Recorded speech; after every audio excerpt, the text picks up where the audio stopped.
Hey guys, welcome back. In today's video, I'm going to be talking about the interview I did with Greta Van Fleet. I interviewed Greta Van Fleet in Toronto back in July of 2018, and it was definitely, it was really fun. Right around that time, that was when, Greta Van Fleet was really making headway for the first time internationally, and to be able to interview them in the midst of, all that hype and all that chaos, to be quite honest with you, it was fun. I know that they get, a decent amount of hate from people because a lot of their work does sound very similar to early Zeppelin in particular. But you know what? If the worst thing you can say about a band is that they sound like Led Zeppelin, I think that's a pretty decent band. And I'm not just saying that to say it. I really mean that. Obviously, to be completely derivative of one band and one style, I can understand why that would get under some people's skin. But the reality of it is, if you listen to the music that they have, not all of it sounds identical to Zeppelin. Like they have, a decent amount of variety within their music, and I'm very curious to see how their next album is going to play out musically. I'm curious to see which direction they choose to go in with that album. So back in 2015, so this is 3 years before I interviewed the band, I started my first professional documentary called What is Classic Rock. I really poured my heart into that thing. It was a big leap for me because before I made that film, I've done short films. I went to film school. I went to university for film production. I worked at a television station for a year. I even did some acting for a while. I had a lot of experience working professionally within the industry, but to actually, go out into the world and make my own first feature-length film, it was definitely like there was a point where I was thinking of making it a short, and then I said, you know what, let's just go ahead and do it and make it a full feature-length documentary. I don't want to give too much away, but at one point in that film, I start asking these artists, okay, let's put aside classic rock for a second. What about contemporary rock and roll? Are there any rock bands that you see possibly rising up and maybe becoming as big as rock bands used to? I got some very interesting answers. If you guys want to see that movie, What is Classic Rock, the links are available in the description box below. Typically, most of my videos are for free on my YouTube channel. This one in particular, this documentary, it is for purchase, so no sales pressure at all. If you want to see it, please feel free to check it out. It'll be awesome.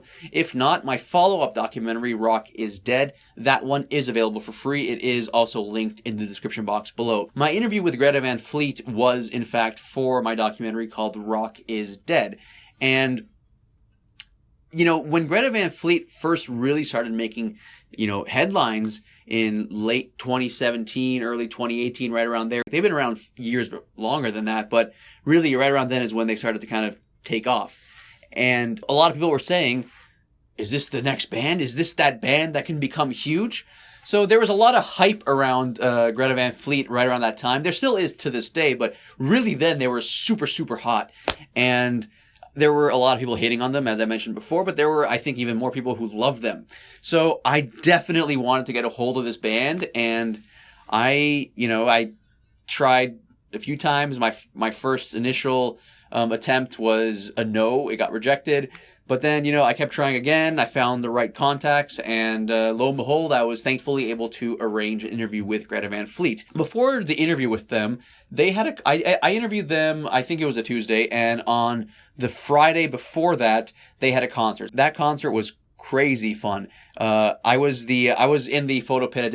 I did some video photography for that event, and the whole crowd was just chanting Greta, Greta, Greta, like before the concert was starting, and then they were all super engaged throughout the concert. It was really fun. They're a really good band live. Like they have great chops. Like they're not one of those fake bands that get kind of put together in a studio and polished off, but they can't really play it. No, like they're actually really good musicians, these guys. So anyways, I got some great footage from that. I incorporated some of that into my documentary, Rock is Dead. And then a few days later, the interview came up with them. And, I interviewed Sam Kiszka and I interviewed Danny Wagner. Danny is the drummer, Sam is the bass player. Both those guys were really, really nice guys. the Universal Music is the label that they're signed to. And I was in touch with Universal Music leading up to the interview. And Universal Music basically set up a hotel room where the two guys would meet with me and we would do the interview there. When they arrived at the hotel room, you know, they sat down on the couch in front of me. I sat on a chair like this, facing them. You know, the interview went really, really well. At the very end of the interview, I'm going to show you this clip right now. It was, I found a $20 bill on the Friday night at the concert on the floor outside of the concert, outside of the venue. And I picked it up and I said, hey, like, is this anybody's? Because, you know, I don't want to steal someone's money. Like, if someone's right around, they dropped a bill, like, let me give it back to them, right? So I asked around and nobody claimed it. So I was like, okay, you know what? In that case, I'll take it, right? I held on to that bill. And then at the end of my interview with the guys from Greta, I asked them the following. Thank you so much for your time, guys. I really appreciate it. I do have one last request. On Friday after your concert, I found this $20 bill on the floor. I asked around, nobody said it was theirs, so I was wondering if you could sign it for me. Yeah, Of course. It's your lucky day. Wow. Yeah, so I haven't actually signed one of these bills yet. yeah, they're interesting. It's not the American style. Ooh. Ah! Hold on. Uh-oh. We need to Sharpie. We need to get this thing flowing a little bit. Trials and tribulations of being a rock star. Yeah. Alrighty. It's rough. It's Strike two. Will it happen? Oh, sort of. Hey, that's good enough. I finished it. Fantastic. I like You know what? There's a D. That's A for D? Danny. Mm-hmm. And there's like a W in there a little bit also. Okay, let's see how this Good goes. job, man. I'll sign. Let's just double. Okay, we're good. Try nice and soft. Heart is breaking. There's the S, and there's the K. And there is the I'm surprised they got that much out of mine. K. It's those drummer hands, right? See that? That's SK right there. Perfect. Sam Kiszka. Awesome. Thank you I so much for promise your time, guys. I vouch I signed that. Yeah, you got it. too. Perfect. Thanks for your time, guys. Appreciate Absolutely, it. man. Next time we just have to remember Sharpie. Yeah. Definitely. It really struck me that these guys have a really good friendship with each other. They did go to high school together, and all these guys grew up together, and particularly Sam, Jake, and Josh. They're actually all siblings, so they literally grew up together, right? Danny is not a sibling of the Kiszkas, but he is, you know, like a sibling, and especially now that they're all touring together all over the world, they're definitely brothers, right? So it was really cool getting to talk to them and kind of seeing how much of a family vibe there is amongst them as a band. And, you know, I noticed right away that Danny and Sam's personalities are similar in some ways, but also very different in other ways. Like, Sam is much more, like, he just speaks, you know what I mean? Like, he just says what's on his mind. Danny's a little bit more calculated. So it was a really good combination having the two of them together. After the interview, we went to a balcony area, which is on the second floor of the hotel. My Universal Music contact, she was there as well. We started talking a little bit. Then my cousin and I was there with my cousin. This is one of the only interviews I ever had where I had somebody there with me. The only other two interviews I've done with somebody else is the interview I did with Mike Portnoy. My sister was there with me for that one. And the interview I did with the Iron Maidens. My other cousin, she was there with me for that interview. Not to mix up the Iron Maidens with the interview I did with Blaze Bayley, who was the singer from Iron Maiden between 94 to 99. All these interviews are available on my channel, and as I've mentioned in previous videos, everything I do is totally self-funded, and I don't have anyone helping me out arrange these interviews or anything like that. So if you want to support me, honestly, the best way is just to subscribe. It really helps this channel. So if you haven't already, please make sure to subscribe. It really does go a long way. So anyways, guys, that's the story of Greta Van Fleet and my interview with them. It was a really fun interview, and I do want to say thank you to the band and thank you to everybody that helped arrange it. It was a good time.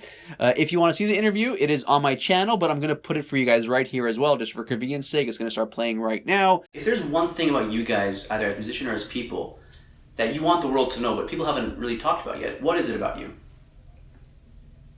Man. I know it's a curveball question. That is quite the curveball. And we Greta gotta be Van careful Fleet. what we say. Yeah. This is for the future right here. I think Greta Van Fleet stands for a lot more than just music, and I think it's beyond me. I think it's beyond any of us. I think it's all of us together, and I think it's all the people who, the fans. And I think that when you combine all the factors, there's a certain sense of love and unity, whether it be a headline show or whatever it is. I think in that room or that stage or that sound, everything, the sonic, it just rises up, and I think people kind of make this orb of love, and I think that's what we need right now. Being so young and having such a big thing sort of thrust on you guys, how do you deal with that? I always say that if people are giving us the responsibility, we'll take it. And I think that's really all there is to it. We just want to play music. We want to make music that we want to hear ourselves. Yeah, we've been doing it up to this point. I can't imagine what it would take to actually deter us from that, So I guess the answer is we'll find out. See what happens. It's why we all started doing it. We were absolutely a garage band, and the reason we were a garage band is because we loved to play together and we loved to play music. And as long as you hold on to that, you shouldn't be, you find yourself not getting nervous because, you're just doing what you love to do, and it's truly natural at that point. A lot of these issues just are eliminated. It's totally back and forth, I would say, with social media. As far as it goes, I don't think any of us like doing it. Will anyone ever figure it out? Yeah, maybe. Probably not us. But yeah, totally. I think that this completely distorts the image of what art is, and then I think people are so caught up in, I think what was so cool about rock and roll was that back then it was kind of social media. And they just didn't give a fuck, It thrived and did so well because there was no, easy form of communication. You had to travel and you had to meet people and you had to embrace it. And there's lots of word of mouth, and I think that's the most powerful kind of explosive method of, telltales, and I think that there it really is. So, I don't know if we've totally figured it out, but I know that the best way to do it is to just take that and then look at all the possibilities that you have with it and use it to your advantage rather than using it to, just take you away from what you're doing. It's worked well for us. It's worked well for us. I would prefer that it didn't exist at all. Yeah. I don't think we ever knew that we had so many friends before we started doing this. And then we were on the road and like, man, everybody's just coming out of the woodwork, and all our friends, so it's an incredible thing. It's a kind of a phenomenon. It is kind of a phenomenon. How do you deal with it, man? You don't put up with bullshit. It means a lot when you stay true to yourself. I think, as long as you're meeting that person, and they may be a different person, but as long as you're the same person, or at least initiating it, then that's all you can really do to handle it. There's nothing you can do to control the other person. It's just kind of, it eats at your soul a little bit. Yeah. In what sense? It's a little bit draining to know that it's not that. A little bit draining to have people gravitate towards you, not because of who you are, but what you are. And that kind of goes back to the whole statistic thing, and I feel like there's a lot of that flooding social media as well, and it all works together. It's a new music industry. It's not the same, And going back to social media, I think that it's fundamentally and hereditarily fake. And pretty much everything's phony on social media. Yeah. And the initial concept's there.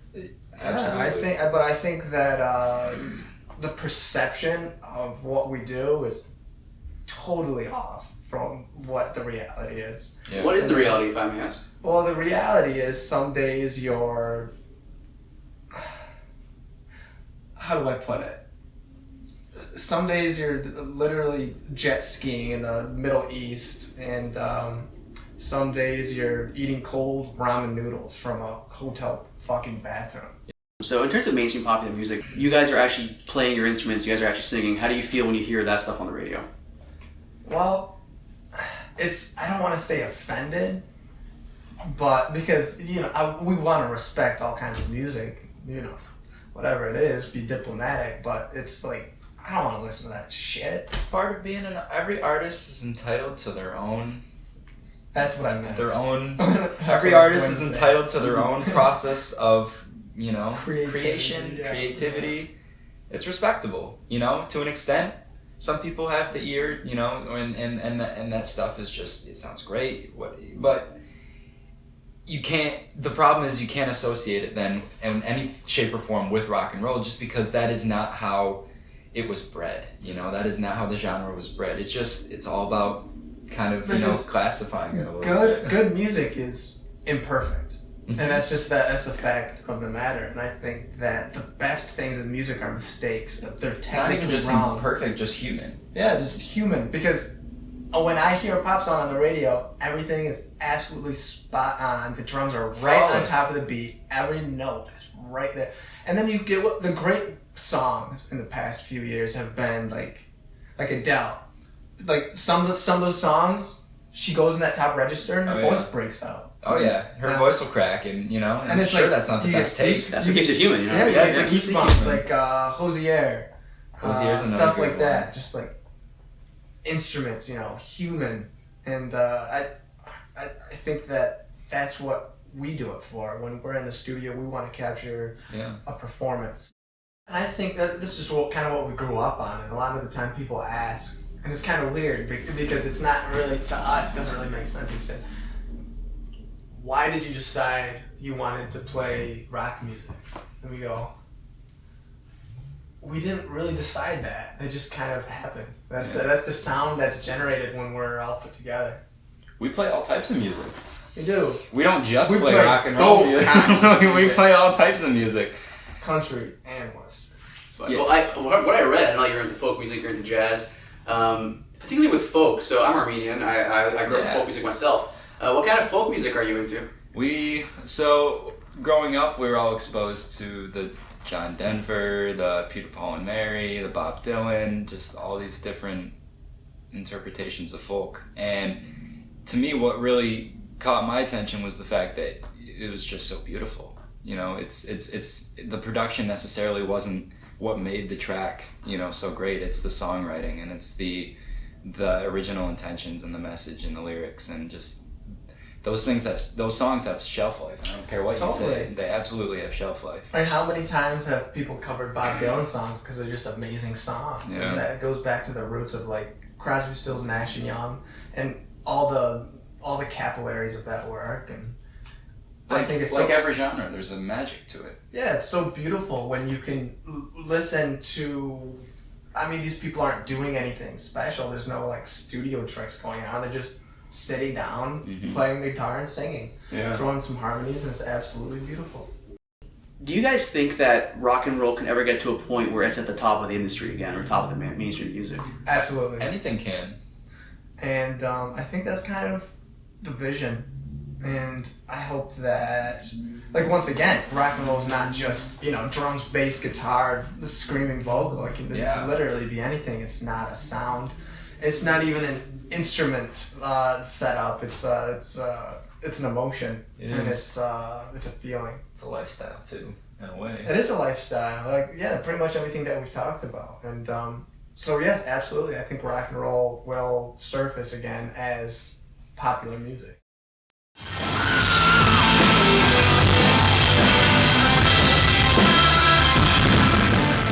So what's it like being a touring band? How's life on the road? So we were just talking about it on the way here, actually. It's the most consistently inconsistent job in the entire world. You never know what the next day is going to be. For example, tonight we're going to leave at 10 p.m. and we're going to go from here in Toronto to New York City. We're going to do the same thing. We're going to do about 6 hours of press. We're going to go home for 4 days, which is probably the 4 days out of the 4 weeks of the year that we're going to be home.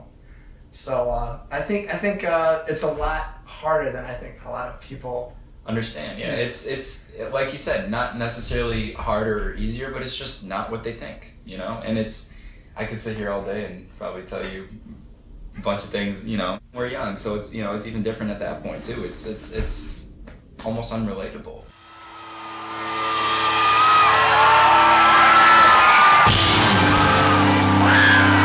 So Danny, what do you mean when you say that camping and touring are kind of the same thing? It depends.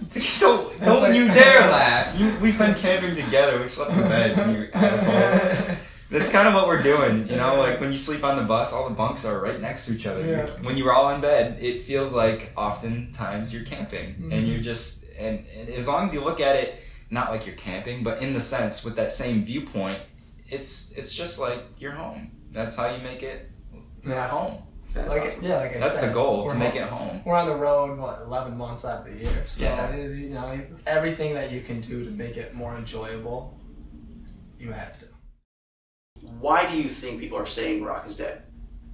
I think that the whole that started when people started realizing that rock is fallen from the forefront, and it's like for a time, like rock and roll is everything that anybody ever listened to. You know, the Beatles and like the defining bands. You know, the Beatles were the '60s, Elvis was the '50s, and I think people started just getting caught up in what is pop, and then I think rock got more or less buried and kind of watered down and misinterpreted. I think by the '80s, rock was kind of like I don't think it really stood for what it was anymore.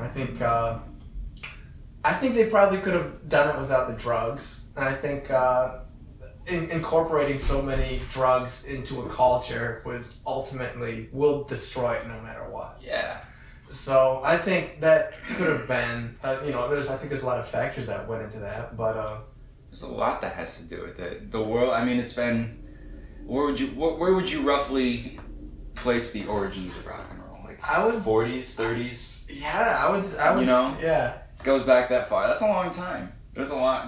This world has changed quite a bit since then. So I think, you know, it has a lot to do with that, and it has a lot to do with the literal people that are, you know, being put into this world. And music is so saturated now, and that's the other problem. It's becoming easier to make music, and it's not a problem because you know what? Yeah, the more people should be making music, but with that comes the idea that music is now everywhere. You know, and there's so much of it. So there's a lot of music out there, and you know, I'll be honest, you can't listen to it all. I think rock and roll music is a little bit more difficult to make. I wouldn't call it dead. I would call it different.